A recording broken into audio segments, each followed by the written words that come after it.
What a wonderful day!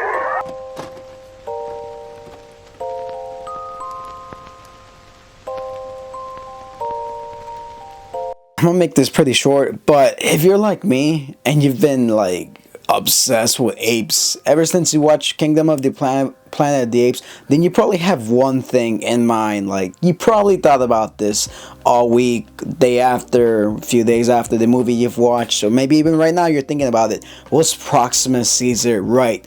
Yeah, he was wrong, but at the same time, he wasn't wrong. Also, is that police sirens?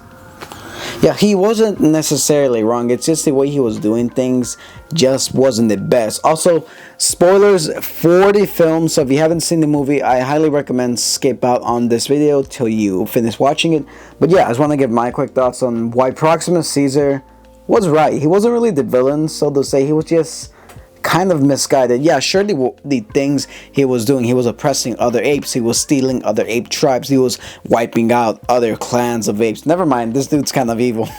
But like, his message is not wrong. He had a good motive. It's just the way he was doing things was not good. Kind of like that meme where it's like, I may be a villain, but I'm not a monster. That's kind of how Proximus sees himself. He doesn't really see himself as this dictatorial person. He doesn't see himself as this savage brute. He sees someone who's on the path towards enlightenment, who wants to bring ape kind to like this technological prowess. Because in the film, he states to Noah as they're having a conversation, as they're looking out through the window of the ship, he asked Noah, "What do you see out there?" And Noah's like, "I see other apes just sitting there, other apes that you stole from other clans." And Proximus tells him, "No, you're wrong. That's where you're wrong. I see a kingdom of apes.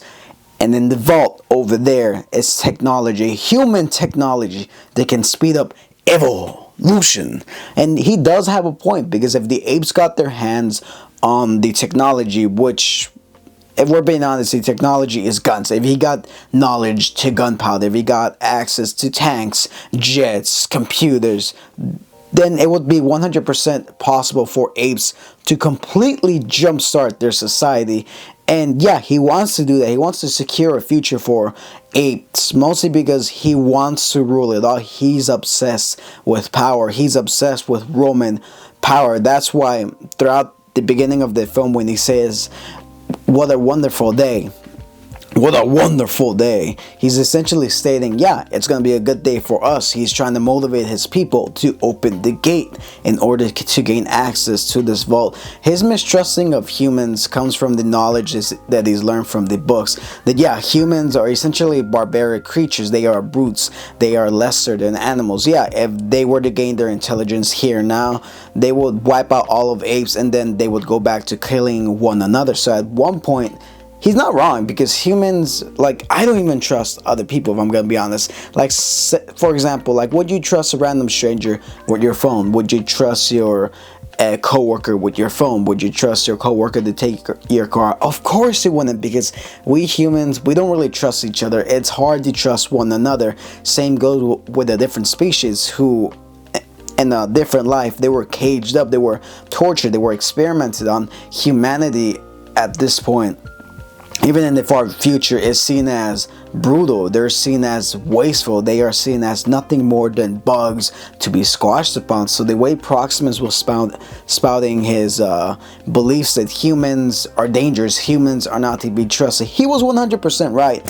However, just the way the things he was doing, the way he was executing things, wasn't morally right. Had he gone things differently, had he done things and followed the path of the true Caesar, had he followed him, just been a bit more benevolent and trusted apes and bonded them together, kind of like how Rocca, had he used the influence of Rocca and some of the other followers of Caesar, then maybe he would be at a certain point where apes could be technologically superior, where apes could be the dominant species, where humanity would be 100% wiped out. But no, he let his ego get the best of him. He let his power hungry satisfaction get the best of him, and that's what ultimately causes downfall. Was he right in not trusting the humans? But of course he was 100% right in not trusting Moa.